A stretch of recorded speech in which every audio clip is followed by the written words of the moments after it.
Good morning વિદ્યાર્થી મિત્રો. આજના વિડીયોમાં આપણે આવર્ત કોષ્ટકના તત્વોને જે 4 વિભાગમાં વર્ગીકૃત કરેલા છે, એસ વિભાગના તત્વો, પી વિભાગના તત્વો, ડી વિભાગના તત્વો અને એફ વિભાગના તત્વો, અને આ દરેક વિભાગના જે તત્વો છે તે અન્ય વિભાગના તત્વો કરતાં વિશિષ્ટ રીતે ઘણી બધી બાબતમાં અલગ પડતા હોય છે.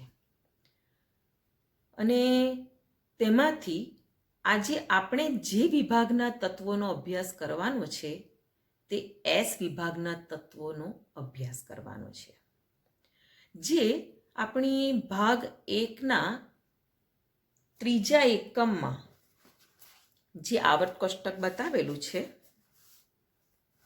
આ રીતે, જે ડાબી બાજુ એસ વિભાગના તત્વો, જમણી બાજુ પી વિભાગના તત્વો, વચ્ચે સેતુરૂપ એસ અને પી વિભાગના તત્વો વચ્ચે સેતુરૂપ ડી વિભાગના તત્વો, અને નીચે એફ વિભાગના તત્વોનો સમાવેશ થાય છે. એફ વિભાગના તત્વોમાં આપણે સમજી ગયા છીએ લેન્થેનાઇડ સિરીઝ અને એક્ટિનાઇડ સિરીઝના તત્વોનો સમાવેશ થાય છે. આજે આપણે જે અભ્યાસ કરવાનો છે એ એસ વિભાગના તત્વોનો અભ્યાસ કરવાનો છે, જે ડાબી બાજુ અંકિત થયેલા છે. આપણે જોયું તે પ્રમાણે દરેક વિભાગના તત્વો વિશિષ્ટ રીતે ઘણી બાબતમાં જુદા પડતા હોય છે, અને તેથી આવા તત્વોનો અભ્યાસ એક અલગ વિભાગમાં કરવામાં આવે છે. તો આપણે એકમ 10માં એસ વિભાગના તત્વોનો અભ્યાસ કરવાનો છે. આના પછીનો એકમ છે એકમ 11 ભાગ 2માં, તેમાં પી વિભાગના તત્વોનો આપણે અભ્યાસ કરીશું. તો આજના વિડીયોમાં આપણે જે એકમ 10ના એસ વિભાગના તત્વોનો અભ્યાસ કરવાનો છે. હવે આ એકમમાંથી પૂછાતા ગુણનો પ્રથમ પરીક્ષામાં પણ 50 ગુણના પેપરમાં અને વાર્ષિક પરીક્ષામાં 80 ગુણના પેપરમાં 6 ગુણનો ભારાંક છે. વાર્ષિક પરીક્ષામાં પણ 6 ગુણનું પૂછાય છે અને પ્રથમ પરીક્ષાના 50 ગુણમાંથી પણ આ એકમમાંથી 6 ગુણનું પૂછાય છે. તે ધ્યાને લેશો. સૌપ્રથમ તો આપણે એસ વિભાગના તત્વો કોને કહેવાય તેની વ્યાખ્યા સમજીએ. જે તત્વના પરમાણુનો છેલ્લો ઇલેક્ટ્રોન, કયો છેલ્લો ઇલેક્ટ્રોન, એ સૌથી બહારની એસ કક્ષકમાં દાખલ થાય તેવા તત્વોને એસ વિભાગના તત્વો કહે છે. વ્યાખ્યામાં કયા શબ્દ ઉપર વધુ ભાર આપવાનો છે? છેલ્લો ઇલેક્ટ્રોન. ઇલેક્ટ્રોન રચના આપણે શીખી ગયા છીએ. તો ઇલેક્ટ્રોન આપણે ક્રમશઃ જે તે તત્વના પરમાણુ ક્રમાંકને આધારે આપણે ક્રમશઃ ઇલેક્ટ્રોન જે તે કક્ષકમાં ભરતા જઈએ છીએ. તો તેમાં છેલ્લો ઇલેક્ટ્રોન એ સૌથી બહારની એસ કક્ષકમાં દાખલ થતો હોય તો તેવા તત્વોને એસ વિભાગના તત્વો કહે છે. છેલ્લો ઇલેક્ટ્રોન, અને તે પણ સૌથી બહારની એસ કક્ષકમાં. એક સમજીએ આપણે ઉદાહરણ. દાખલા તરીકે આપણે પરમાણુ ક્રમાંક 11 પરમાણુ ક્રમાંક ધરાવતું તત્વ કયું? સોડિયમ.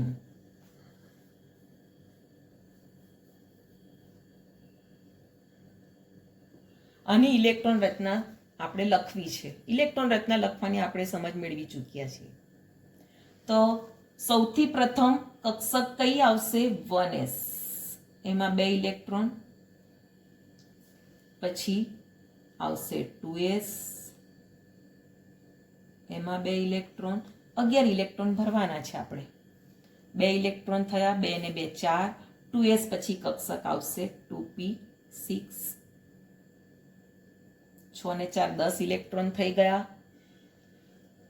એક જ ઇલેક્ટ્રોન ભરવાનો છે. 2p કક્ષક પછી કઈ કક્ષક આવશે? 3s. એક જ ઇલેક્ટ્રોન બાકી છે. આમ તો s કક્ષક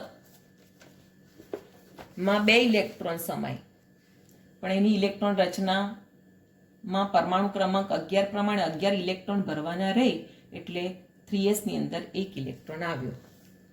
હવે આપણે આ વ્યાખ્યાને સમજીએ. જે તત્વના પરમાણુનો છેલ્લો ઇલેક્ટ્રોન એટલે કે સોડિયમનો છેલ્લો ઇલેક્ટ્રોન કઈ કક્ષકમાં? છેલ્લો ઇલેક્ટ્રોન એટલે કે 11મો ઇલેક્ટ્રોન સૌથી બહારની s કક્ષકમાં, એની ઇલેક્ટ્રોન રચના s કક્ષક તો આવે જ છે.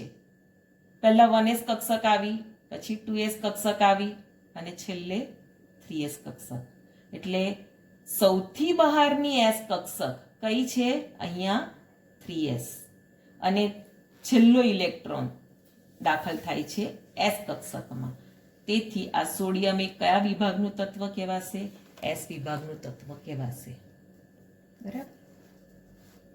હવે આપણે એ પણ જાણી ચૂક્યા છીએ કે s કક્ષક માત્ર 2 જ ઇલેક્ટ્રોન સમાવી શકે છે. p કક્ષક 6 ઇલેક્ટ્રોન, d કક્ષક 10 ઇલેક્ટ્રોન અને f કક્ષક 17 ઇલેક્ટ્રોન. 14 ઇલેક્ટ્રોન. તો s કક્ષક માત્ર 2 જ ઇલેક્ટ્રોન સમાવી શકે. તેથી આવર્ત કોષ્ટકના s વિભાગમાં સમૂહોની સંખ્યા પણ કેટલી? 2 સમૂહોનો સમાવેશ થાય છે. પ્રથમ સમૂહ અને બીજો સમૂહ. હવે આપણે એ પણ જાણી ચૂક્યા છીએ કે સમૂહો કેટલા આવર્ત કોષ્ટકની અંદર? ટોટલ કેટલા સમૂહ છે? 18 સમૂહ છે. 18 સમૂહ ક્રમ પ્રમાણે 1 2 3 4 થી 18 સુધી. હવે આ દરેક સમૂહને જૂની પદ્ધતિ રોમન પદ્ધતિ પ્રમાણે પણ એને દર્શાવવામાં આવેલા છે. એને આપણે પાછા રિપીટ કરી લઈએ. જેમાં આપણે જોઈએ તો ડાબી બાજુથી શરૂઆત કરીએ તો જમણી બાજુ તરફ ટોટલ 18 સમૂહ કમ્પ્લીટ. આ પ્રથમ, દ્વિતીય, તૃતીય, ચતુર્થ, 5 6 7 8 9 10 11 12 13 14 15 16 17 અને 18. આ ખૂબ જ અગત્યની બાબત છે, એટલે આપણે એનું પાછું રિપીટ કરીએ છીએ એની સમજ. હવે જૂની પદ્ધતિ કે રોમન પદ્ધતિ પ્રમાણે આ દરેક સમૂહને ક્રમાંક આપવામાં આવેલા છે. તેમાં આ ડાબી બાજુના s વિભાગના તત્વો અને જમણી બાજુના p વિભાગના જે તત્વો છે, તત્વોના જે સમૂહો છે, તેને રોમન એટલે કે જૂની પદ્ધતિ પ્રમાણે એ વિભાગમાં વર્ગીકૃત કરવામાં આવ્યા છે. અને વચ્ચેના જે ડી વિભાગના જે તત્વો છે, તત્વો ધરાવતા જે સમૂહો છે, 3 થી 12 સમૂહ, 3 થી 12 સમૂહ, જેને બી વિભાગમાં વર્ગીકૃત કરવામાં આવેલા છે. અને આપણે એ પણ સમજી ચૂક્યા છીએ કે એ વિભાગ જૂની પદ્ધતિ એટલે કે રોમન પદ્ધતિ પ્રમાણે એ વિભાગના તત્વોના જે સમૂહ છે એ મુખ્ય સમૂહના તત્વો તરીકે ઓળખાય છે.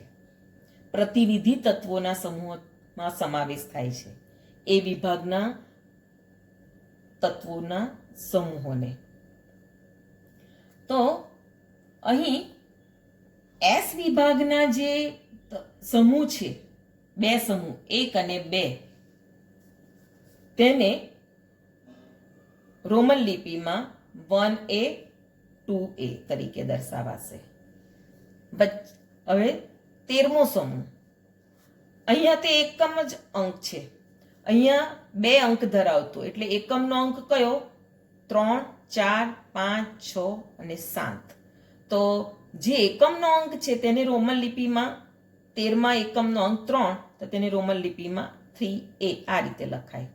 એવી રીતે 17 સુધી. પણ 18મા સમૂહને રોમન લિપિમાં કયા સમૂહ તરીકે ઓળખવામાં આવે છે? શૂન્ય સમૂહ. એટલે આ ખાસ ધ્યાન રાખજો. એ નથી એ વિભાગમાં આવતું કે નથી બી વિભાગમાં આવતું એને શૂન્ય સમૂહના તત્વો તરીકે ઓળખવામાં આવે છે. કારણ કે આ સમૂહના તત્વોની ઇલેક્ટ્રોન રચના સંવૃત કોષ રચના ધરાવતી ઇલેક્ટ્રોન રચના કક્ષા સંપૂર્ણ 2, 8, 18, 32 એ પ્રમાણેની ઇલેક્ટ્રોન સંવૃત કોષ રચના ધરાવતી ઇલેક્ટ્રોન રચના ધરાવે છે. એટલે આ સમૂહના તત્વો સ્થાયી નિષ્ક્રિય છે, એટલે કોઈ સંયોજકતા ધરાવતા નથી, એટલે એને શૂન્ય સમૂહના તત્વો તરીકે ઓળખવામાં આવે છે. એટલે રોમન લિપિમાં 18મા સમૂહને કે જેને આપણે નિષ્ક્રિય વાયુ સમૂહના તત્વો, ઉમદા વાયુ સમૂહના તત્વો, વિરલ વાયુ તત્વોના સમૂહના તત્વો તરીકે પણ ઓળખીએ છીએ. ક્રમાંક પ્રમાણે 18મો અને જૂની એટલે કે રોમન પદ્ધતિ પ્રમાણે એને શૂન્ય સમૂહના તત્વો કહેવાય. એટલે એ વિભાગની અંદર 1 થી 7 સમૂહના તત્વોનો સમાવેશ થાય છે. હવે બી વિભાગમાં આ વચ્ચેના ડી વિભાગના તત્વો, તેમાં આ 3 થી જે 7 છે એક અંક ધરાવતી સંખ્યા છે, તો તેને રોમન લિપિમાં જે રીતે લખાય તેવી રીતે દર્શાવાય છે. તો આ 3B, આ 4B, 5B, 6B, 7B. અહીંયા એક વિચારવાનું છે. 8, 9 અને 10મા સમૂહના તત્વોને સંયુક્ત રીતે રોમન અંકની અંદર 8મા સમૂહ તરીકે ઓળખવામાં આવે છે. રોમન અંકમાં 8 આપણે બી પછી ટ્રિપલ આઈ એ રીતે લખીએ છીએ. ત્યાં નથી એ કે નથી બી. શૂન્ય સમૂહના તત્વોમાં પણ એ કે બી નો ઉલ્લેખ નથી. અને 8, 9 અને 10મા સમૂહને સંયુક્ત રીતે રોમન પદ્ધતિ એટલે કે જૂની પદ્ધતિ પ્રમાણે વી ટ્રિપલ આઈ નથી એ કે બી બાજુમાં લગાડવામાં આવતું. આ ખાસ સમજવાનું છે. અને 11 અને 12માં પ્રથમ અંક જે છે, એકમનો જે અંક છે 1 અને 2, એટલે એને બી વિભાગમાં 1 અને 2 તરીકે વર્ગીકૃત કરવામાં આવેલા છે. એટલે એ વિભાગમાં 1 થી 7, બી વિભાગમાં 1 થી આ 1, 2, 3, 4, 5, 6 અને 7. બી વિભાગમાં પણ 8મા સમૂહ 8, 9, 10 ને સંયુક્ત રીતે રોમન પદ્ધતિ પ્રમાણે 8મો સમૂહ, ત્યાં એ કે બી લગાડવામાં આવતો નથી. અને 18મા સમૂહને શૂન્ય સમૂહ રોમન લિપિ પ્રમાણે એટલે કે જૂની પદ્ધતિ પ્રમાણે ત્યાં પણ કોઈ એ કે બી લગાડવામાં આવતો નથી. એટલે આ એક મેઇન સમજ પાછી આપણે સમજી ગયા. બરાબર. હવે આપણે એસ વિભાગના તત્વો પર જઈએ. હવે સમૂહ 1 ને આપણે જોઈ ગયા કે જૂની પદ્ધતિ રોમન પદ્ધતિ પ્રમાણે 1A સમૂહથી દર્શાવાય છે. આ એકમમાં આપણે એસ વિભાગના તત્વોનો અભ્યાસ કરવાનો છે, જેમાં 2 સમૂહનો અભ્યાસ થાય છે. આપણે આજના વિડીયોમાં ફક્ત આપણે પ્રથમ સમૂહના તત્વો ને જ આપણે સમજીશું, જેને આલ્કલી ધાતુઓ તરીકે ઓળખવામાં આવે છે. હવે આલ્કલી ધાતુઓ નામ કેમ આપવામાં આવ્યું? સમૂહ 1ના તત્વોને સામૂહિક રીતે આલ્કલી ધાતુઓ કહેવાય છે. કારણ કે આ સમૂહના જે તત્વો છે એ સમૂહોના તત્વોના ઓક્સાઇડ જે છે, ઓક્સાઇડ સંયોજનો, આ સમૂહમાં સોડિયમ તત્વનો સમાવેશ થાય છે. તો સોડિયમ તત્વનો ઓક્સાઇડનું સંયોજન જો લઈએ તો Na2O, બીજો એક એનો ઓક્સાઇડ લઈએ પોટેશિયમ તત્વનો ઓક્સાઇડ K2O. તો આ જે ઓક્સાઇડ છે તે આલ્કલાઇન છે, પ્રબળ આલ્કલાઇન એટલે કે બેઝિક.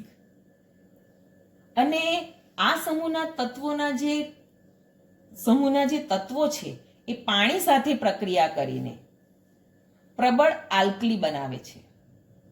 લઈએ ઉદાહરણ તરીકે આપણે, દાખલા તરીકે સોડિયમ તત્વ પાણી સાથે પ્રક્રિયા કરશે એટલે બનાવશે પ્રબળ આલ્કલી NaOH.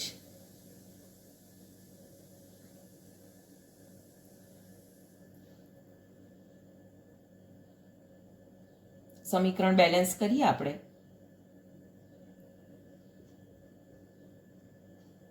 સાથે હાઇડ્રોજન વાયુ પણ મુક્ત કરે છે. એટલે આ સોડિયમ આ જ રીતે પોટેશિયમ પાણી સાથે પ્રક્રિયા કરશે તો પ્રબળ આલ્કલી KOH, NaOH અને KOH એ બંને પ્રબળ આલ્કલી એટલે કે બેઝ છે. એટલે તેમને સંયુક્ત રીતે સામૂહિક રીતે સમૂહ એકના તત્વોને આલ્કલી ધાતુઓ તરીકે ઓળખવામાં આવે છે. કયું કારણ છે એમાં કે આ સમૂહના તત્વોના ઓક્સાઇડ એ પ્રબળ આલ્કલાઇન છે અને આ સમૂહના તત્વો પાણી સાથે પ્રક્રિયા કરીને પ્રબળ બેઝ ઉત્પન્ન કરે છે. એટલે તેઓને આલ્કલી ધાતુઓ તરીકે ઓળખવામાં આવે છે. સમૂહ એકના તત્વોની સામાન્ય ઇલેક્ટ્રોન રચના સમજીએ આપણે. તો એમના સામાન્ય ઇલેક્ટ્રોન રચના આ સમૂહના તત્વોની એને આપણે આ રીતે દર્શાવી શકીએ. ઉમદા વાયુ NS1, જ્યાં N એ શું છે? મુખ્ય ક્વોન્ટમ આંકનું મૂલ્ય. મુખ્ય ક્વોન્ટમ આંકનું મૂલ્ય 1 થી આગળ 1, 2, 3 થી આગળ આપણે લઈ શકીએ અને જેમાં પ્રથમ સમૂહના તત્વોમાં N નું મૂલ્ય 2 થી 7 આવશે. હવે આપણે એ સમૂહના તત્વોની ઇલેક્ટ્રોન રચના સમજીએ અને એ ઇલેક્ટ્રોન રચના સંપૂર્ણ રીતે સમજીએ તેના આધારે આપણે આ બાબતને સામાન્ય ઇલેક્ટ્રોન રચનાને સમજીશું કે ઉમદા વાયુ અને તે પણ ચોરસ કૌંસમાં જ અને ચોરસ કૌંસની બહાર NS1, N એ મુખ્ય ક્વોન્ટમ આંકનું મૂલ્ય અને પ્રથમ સમૂહમાં N નું મૂલ્ય 2 થી 7. એટલે તે બાબતને આપણે સમજીએ. અહીંયા આપણે કોષ્ટક જોઈ શકીએ છીએ. પ્રથમ સમૂહના તત્વોમાં ક્રમશઃ લિથિયમ, સોડિયમ,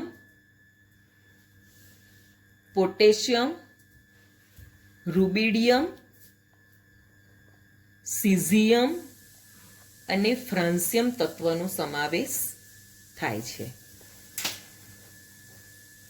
સંજ્ઞામાં લિથિયમની સંજ્ઞા Li, સોડિયમની Na, પોટેશિયમની K, રૂબિડિયમની Rb, સિઝિયમની CS અને ફ્રાન્સિયમની Fr. હવે આમાં સેકન્ડ લેટર ખાસ સમજવાનો છે કે સેકન્ડ લેટર હોય તે આલ્ફાબેટ, સેકન્ડ આલ્ફાબેટમાં સ્મોલ લેટરમાં, અહીંયા આઈ કેપિટલ નહીં, સોડિયમમાં એ કેપિટલ નહીં, સ્મોલ લેટર, આરબીમાં એ રીતે, CS માં અહીંયા આગળ S પણ તમે સિઝિયમની સંજ્ઞા લખો તો આ રીતે લખો તો તે ખોટું પડે. C અને S તમે C ના પ્રમાણમાં જ બતાવો તો કાર્બન નામનું તત્વ છે તેનો સમાવેશ થાય અને S નામનું સલ્ફર નામનું પણ તત્વ છે આવર્ત કોષ્ટકમાં. એટલે જ્યારે પણ તત્વની સંજ્ઞા લખવાની હોય ને ત્યારે ખૂબ જ કાળજી રાખવી. સિઝિયમની સંજ્ઞા લખવી હોય તો C કરતા S સ્મોલ લેટરમાં થોડોક નીચેથી બાજુમાં બતાવવો પડે. આ બીજા તો અહીંયા આપણે આરબીમાં સ્મોલ લેટરમાં B બતાવીએ, એ સ્મોલ લેટરમાં બતાવીએ, આઈ સ્મોલ લેટરમાં બતાવીએ, પણ એસને તો કેપિટલ લેટરમાં કે સ્મોલ લેટરમાં આ જ રીતે બતાવાય.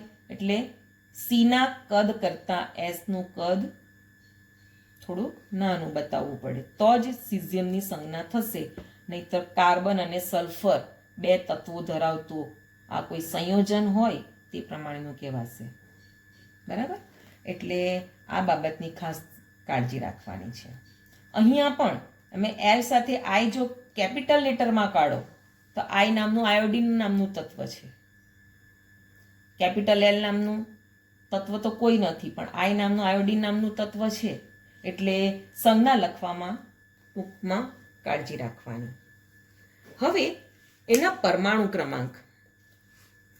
પરમાણુ ક્રમાંકમાં યાદ રાખવા માટે આપણે પ્રથમ તત્વનો પરમાણુ ક્રમાંક યાદ રાખવાનો. એક તો તમને પ્રશ્ન પૂછાય કે પ્રથમ સમૂહના તત્વોના નામ, સંજ્ઞા, પરમાણુ ક્રમાંક અને ઇલેક્ટ્રોન રચના લખવી. કોષ્ટક આખું આપણે તૈયાર કરવાનું હોય 3 ગુણમાં. તો એક તો ક્રમિક તત્વો આપણને પહેલા યાદ રાખવાના, એના નામ અને સંજ્ઞા સાથે. અને પરમાણુ ક્રમાંક યાદ હોવા જોઈએ. પરમાણુ ક્રમાંક આપણને ખબર હશે તો જ આપણે સાચી ઇલેક્ટ્રોન રચના લખી શકીશું. બાકી ઇલેક્ટ્રોન રચના લખતા આવડતી હશે તે છતાં પણ જો પરમાણુ ક્રમાંક ખોટો હશે તો જે તે તત્વનો ઇલેક્ટ્રોન રચના પણ ખોટી પડે. એટલે પરમાણુ ક્રમાંક પણ આપણને ખાસ યાદ હોવા જોઈએ. તો કોઈ પણ સમૂહના તત્વોની ઇલેક્ટ્રોન રચના લખવાની હોય તો સમૂહનો પ્રથમ તત્વની ઇલેક્ટ્રોન રચના માં એનો પરમાણુ ક્રમાંક તમને ખાસ યાદ હોવો જોઈએ. દાખલા તરીકે અહીંયા આ સમૂહમાં લિથિયમ પ્રથમ તત્વ છે તો તેનો પરમાણુ ક્રમાંક 3 યાદ રાખવાનો. પછીના તત્વનો પરમાણુ ક્રમાંક કેટલો હશે તેના માટે આપણે આ અંક ગાળો યાદ રાખવાનો છે. 8 8 18 18 32. સમૂહના પ્રથમ તત્વનો પરમાણુ ક્રમાંક યાદ રાખવાનો. દાખલા તરીકે અહીંયા લિથિયમનો 3 છે તો તેમાં 8 ઉમેરીશું તો આપણને એના પછીના તત્વનો પરમાણુ ક્રમાંક મળશે. 3 માં 8 ઉમેરતા 11. ફરીથી 8, 11 માં 8 ઉમેરીશું તો એના પછીના તત્વનો પરમાણુ ક્રમાંક અહીંયા 19 મળે છે. 19 માં 18 ઉમેરીશું તો 37, 37 માં 18 ઉમેરીશું તો 55, 55 માં 32 ઉમેરીશું તો 87. આ રીતે કોઈ પણ સમૂહના તત્વનો અને પછીના સમૂહના તત્વનો પણ આપણે જો સમજવું હોય પરમાણુ ક્રમાંક કેટલા થાય ક્રમશઃ તત્વોના તો 8 8 18 18 32નો અંક તમારે યાદ રાખવાનો. પ્રથમ સમૂહમાં 8 ઉમેરીને એના પછીના તત્વનો પરમાણુ ક્રમાંક લખવો, એમાં 8 ઉમેરીને એના પછીના તત્વનો, એવી રીતે 2 વાર 8, 2 વાર 18 અને પછી 1 વાર 32. એટલે પરમાણુ ક્રમાંક પણ યાદ રહી ગયા. પરમાણુ ક્રમાંક યાદ રાખવા માટે સમૂહના પ્રથમ તત્વનો પરમાણુ ક્રમાંક યાદ રાખવો જરૂરી છે. હવે ઇલેક્ટ્રોન રચના સમજીએ. અહીંયા ઇલેક્ટ્રોન રચના સમજવા માટે આપણે વિસ્તૃત ઇલેક્ટ્રોન રચના એની પૂરેપૂરી લખતા પણ આપણને આવડવું જોઈએ અને ટૂંકમાં ઇલેક્ટ્રોન રચના લખતા પણ આવડવું જોઈએ. તો આપણે બંને રીતે આપણે ઇલેક્ટ્રોન રચના સમજીએ. ઇલેક્ટ્રોન રચના સમજવા માટે આપણે આઉટબાઉના સિદ્ધાંતને આધારે આ ફરમાને ખાસ સમજવો પડશે. આઉટબાઉના સિદ્ધાંતના આધારે સૌથી ઓછી ઉર્જા ધરાવતી કક્ષકમાં સૌ પ્રથમ ઇલેક્ટ્રોન દાખલ થાય તો આ ફરમાને સમજવા માટે n બરાબર 1 મુખ્ય ક્વોન્ટમ એટલે કે કેન્દ્રથી નજીકની પ્રથમ કક્ષા અથવા તો પ્રથમ ઉર્જા સ્તર કે જેમાં એક જ કક્ષક 1s નો સમાવેશ થાય છે. n બરાબર 2 માં 2s અને 2p, 3 માં 3d સુધી અને 4 માં f કક્ષક સુધીનો સમાવેશ થાય. ત્યાર પછીની બધી જ મુખ્ય ક્વોન્ટમ આંક ધરાવતા ઉર્જા સ્તરમાં f કક્ષક સુધીનો સમાવેશ થાય. આગળનો અંક એ શું બતાવે છે? કક્ષક s p d f. અને આગળનો જે અંક છે એ જે તે ઉર્જા સ્તર એટલે કે મુખ્ય ક્વોન્ટમ આંક ધરાવતી જે તે કક્ષકની આગળનો અંક એ મુખ્ય ક્વોન્ટમ આંકનું મૂલ્ય જે તે ઉર્જા સ્તરનો આંક બતાવે છે. એટલે s કક્ષક દરેક ઉર્જા સ્તરમાં આવશે. p કક્ષક ઉર્જા સ્તર એટલે કે n બરાબર 2 થી શરૂઆત થશે. d કક્ષકની શરૂઆત n બરાબર 3 ત્રીજા ઉર્જા સ્તરથી શરૂઆત થશે અને f કક્ષકની શરૂઆત n બરાબર 4 થી એટલે કે ચોથા ઉર્જા સ્તરથી f કક્ષકનો સમાવેશ થાય. તો અહીંયા આને આધારે સમજીએ તો સૌ પ્રથમ ઇલેક્ટ્રોન 1s માં દાખલ થાય, ત્યાર પછી 2s માં, પછી 2p માં, પછી 3s માં, ત્યાંથી જઈએ તો ત્યાર પછી 3p માં. હવે આપણે એમ સમજીએ કે 3p પછી 3d માં, 3d માં નહીં, 3d કરતાં 4s કક્ષકનું ઉર્જાનું મૂલ્ય કેવું છે? ઓછું છે, જે સૈદ્ધાંતિક રીતે આપણે સાબિત કરી ચૂક્યા છે ને આગલા વિડીયોમાં આપણે એનો અભ્યાસ પણ કર્યો છે. તો 3p પછી 4s, પછી 3d, 4p, 5s, પછી 4d, 5p, 6s, આ રીતે ઇલેક્ટ્રોન ક્રમશઃ ભરાય. અને આ રીતે ઇલેક્ટ્રોન ભરતા છેલ્લો ઇલેક્ટ્રોન જો એસ કક્ષકમાં આવે તો એ એસ વિભાગના તત્વો કહેવાય, જે આપણે જાણીએ છીએ. તો અહીંયા આપણે લિથિયમનો પરમાણુ ક્રમાંક 3 છે, એટલે એના ઇલેક્ટ્રોન 1s2 પરમાણુ ક્રમાંક 3 પ્રમાણે એસ કક્ષકની અંદર 2 ઇલેક્ટ્રોન ભરાય, એટલે 2, અને છેલ્લો એટલે કે ત્રીજો ઇલેક્ટ્રોન એસ કક્ષક 2s કક્ષકમાં. હવે અહીં ટૂંકમાં ઇલેક્ટ્રોન રચના અહીંયા ચોરસ કૌંસમાં લખવાનું, અને એના ટૂંકમાં ઇલેક્ટ્રોન રચના લખવા માટે તમને શૂન્ય સમૂહના એટલે કે નિષ્ક્રિય વાયુ સમૂહના જે 18મા સમૂહના જે તત્વો છે એ ક્રમિક તમને યાદ હોવા જોઈએ, કે હિલિયમ પછી નિયોન, આર્ગોન, ક્રિપ્ટોન, ઝેનોન અને રેડોન આવે છે. એની તત્વની સંજ્ઞા સાચી રીતે તમને ક્રમશઃ યાદ હોવી જોઈએ.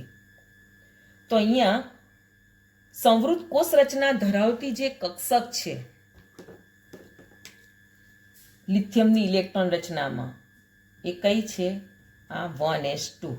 તેની જગ્યાએ શું લખ્યું? 1s2, 2 ઇલેક્ટ્રોન પરમાણુ ક્રમાંક, હિલિયમનો પરમાણુ ક્રમાંક કેટલો?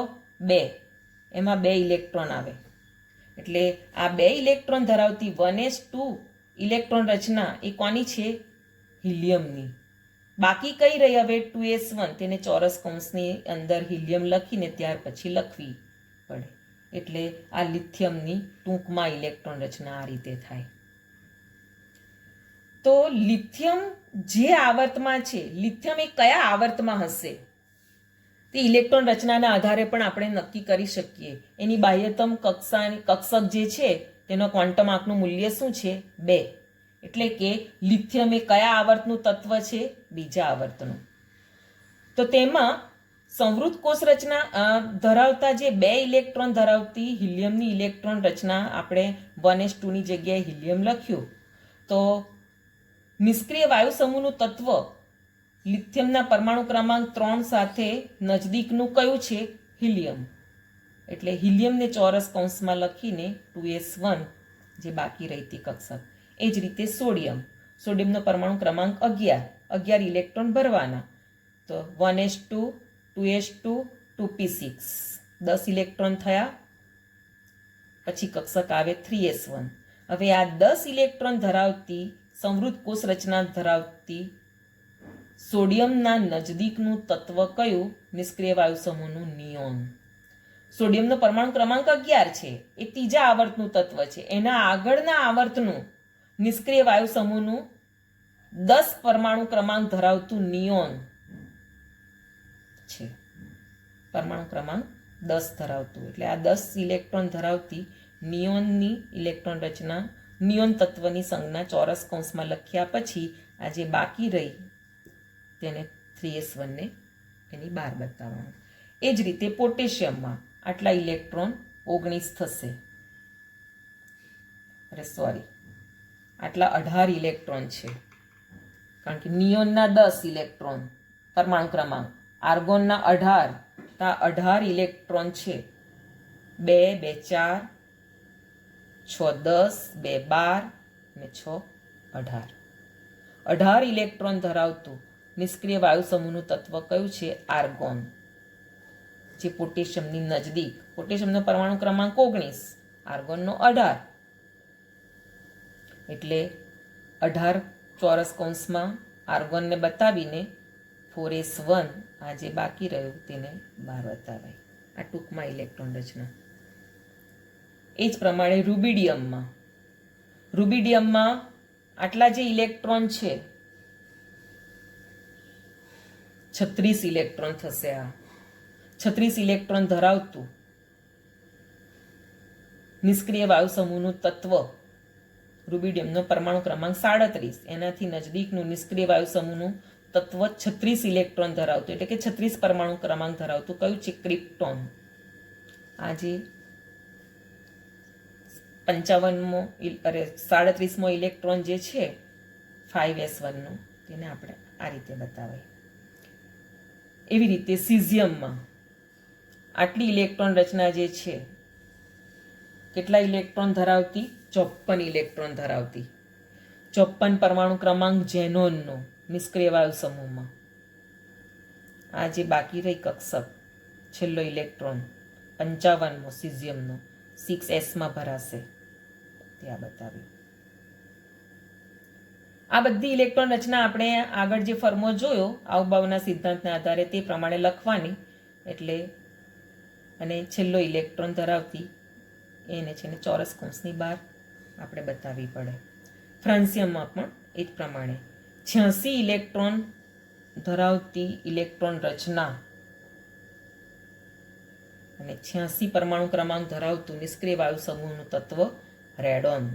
જો આવર્ત કોષ્ટકની અંદર રેડિયમ તત્વ પણ છે અને રેડોન તત્વ પણ છે. રેડિયમની સંજ્ઞા RA થશે, સ્મોલ લેટરમાં એ, ને રેડોનની RN. એ જ રીતે અહીંયા પોટેશિયમની સંજ્ઞા લખવામાં પણ ઘણા વિદ્યાર્થીઓ કોઈ વાર ભૂલ કરે છે. પોટેશિયમનો P, પોટેશિયમ એટલે P, પણ P તત્વ ધરાવતું તત્વ જે છે એ ફોસ્ફરસ છે. પોટેશિયમની સંજ્ઞા છે K. એટલે આવા અમુક તત્વોની થોડીક સમાન અર્થી સંજ્ઞા કે નામ ધરાવતું હોય તો એ જરાક ધ્યાન પર વિશેષ અભ્યાસ અર્થે જોવાનું. એટલે આ આપણે ટૂંકમાં ઇલેક્ટ્રોન રચના જુઓ. હવે આપણે સમૂહ એકના તત્વોની સામાન્ય ઇલેક્ટ્રોન રચના સમજીએ. જો સામાન્ય ઇલેક્ટ્રોન રચનામાં સામાન્ય શું છે? આ સમૂહના દરેક તત્વોમાં સામાન્ય શું જોવા મળે છે આપણને? તો ચોરસ કૌંસની અંદર નિષ્ક્રિય વાયુ તત્વ, જેને ઉમદા વાયુ તત્વો પણ કહેવાય છે, અને બહાર શું જોવા મળે છે? અહીં લિથિયમમાં 2s1, સોડિયમમાં 3s1. સામાન્ય શું જોવા મળે છે? s કક્ષક અને 1 ઇલેક્ટ્રોન, s કક્ષક 1 ઇલેક્ટ્રોન. બરાબર? એટલે એની સામાન્ય ઇલેક્ટ્રોન રચના અને નિષ્ક્રિય વાયુ સમૂહના તત્વો ચોરસ કૌંસમાં જ લખાય. સમૃદ્ધ કોષ રચના ધરાવતા તત્વોને ચોરસ કૌંસમાં સંજ્ઞામાં લખવાનું. અને અહીંયા ક્રમશઃ એ તત્વો હિલિયમ, નિયોન, આર્ગોન છે. પણ સામાન્ય ઇલેક્ટ્રોન રચના લખવી હોય, સમૂહ એકના તત્વોની સામાન્ય ઇલેક્ટ્રોન રચના લખો, ટૂંકમાં પ્રશ્ન હોય 1 માર્ક્સનો, તો તમારે કયું લખાય? આ રીતે અને આ રીતે ઉલ્લેખ આપવો પડે. તો ઉમદા વાયુ, કારણ કે આ બધા ઉમદા વાયુઓ છે, એટલે ચોરસ કૌંસમાં ઉમદા વાયુ લખવાનું. અને કૌંસની બહાર NS1 સામાન્ય. બીજું શું છે? S1 બધામાં છે, ફક્ત મુખ્ય ક્વોન્ટમાર્ક n નું મૂલ્ય બદલાય છે. એટલે અહીંયા આગળ સામાન્ય ઇલેક્ટ્રોન રચનામાં આપણે 2, 3, 4 નહીં લખતા શું લખવું પડે? જેને મુખ્ય ક્વોન્ટમાર્ક કહેવામાં આવે છે n. એટલે આપણે n લખવાનું. અને n નું મૂલ્ય આ પ્રથમ સમૂહના તત્વોમાં શું છે? 2 થી 7. લિથિયમમાં 2 છે અને છેલ્લું ફ્રાન્સિયમમાં કયું છે? 7. એટલે 2 થી 7. ખ્યાલ આવ્યો? બધાને જ ખબર પડી ગઈ હશે. બરોબર? હા. એટલે આ રીતે તમારે હવે તમને એ રીતે પ્રશ્ન પૂછાય કે રૂબિડિયમની સામાન્ય ઇલેક્ટ્રોન રચના લખો. રૂબિડિયમ તત્વની સામાન્ય ઇલેક્ટ્રોન રચના. તો આપણે કયું લખાય? તે વખતે રૂબિડિયમનું પૂછેલું છે. એટલે રૂબિડિયમમાં ઉમદા વાયુ તત્વ કયું છે? ક્રિપ્ટોન. સમૃદ્ધ કોષ રચના ધરાવતું એની ઇલેક્ટ્રોન રચનામાં. અને n નું મૂલ્ય 5 ધરાવતી 5s1 એની ઇલેક્ટ્રોન. એટલે રૂબિડિયમની સામાન્ય ઇલેક્ટ્રોન રચના શું થશે? બાહ્યતમ કક્ષાની અથવા તો એની સામાન્ય એની ઇલેક્ટ્રોન રચના લખવાની હોય રૂબિડિયમની, તો ક્રિપ્ટોન 5s1. પણ સામાન્ય શબ્દ વપરાય તો આખા સમૂહ માટે કોમન. પણ રૂબિડિયમ તત્વની ઇલેક્ટ્રોન રચના લખો તો ક્રિપ્ટોન. 5s1 ક્રિપ્ટોનને અહીંયા ચોરસ કૌંસમાં લખવાનું. એટલે તમને ઇલેક્ટ્રોન રચના આ સમૂહના કોઈ પણ તત્વની પૂછાય તો તમને યાદ હોવું જોઈએ. હવે આમાં વિશિષ્ટતા દર્શાવતું એક આ તત્વ છે. સોડિયમ અને પોટેશિયમ બહુ જ જૂજ પ્રમાણમાં વિપુલ પ્રમાણમાં પૃથ્વીના પોપડામાં મળી આવે છે. રૂબિડિયમ અને સિઝિયમ અલ્પ પ્રમાણમાં મળી આવે છે. ફ્રાન્સિયમ એ રેડિયો એક્ટિવ એટલે કે કિરણોત્સર્ગી તત્વ છે, એટલે એ ઘણા જ અલ્પ પ્રમાણમાં મળે છે. અને એના સમસ્થાનિક છે તેમાં ફ્રાન્સિયમનો 223 સમસ્થાનિક જે છે તે અર્ધ આયુષ્ય સમય એનું 21 મિનિટ જેટલું ટૂંકું છે. એટલે ટૂંકા પ્રશ્નોમાં આ એક બાબત યાદ રાખવાની છે. બરાબર. Thank you.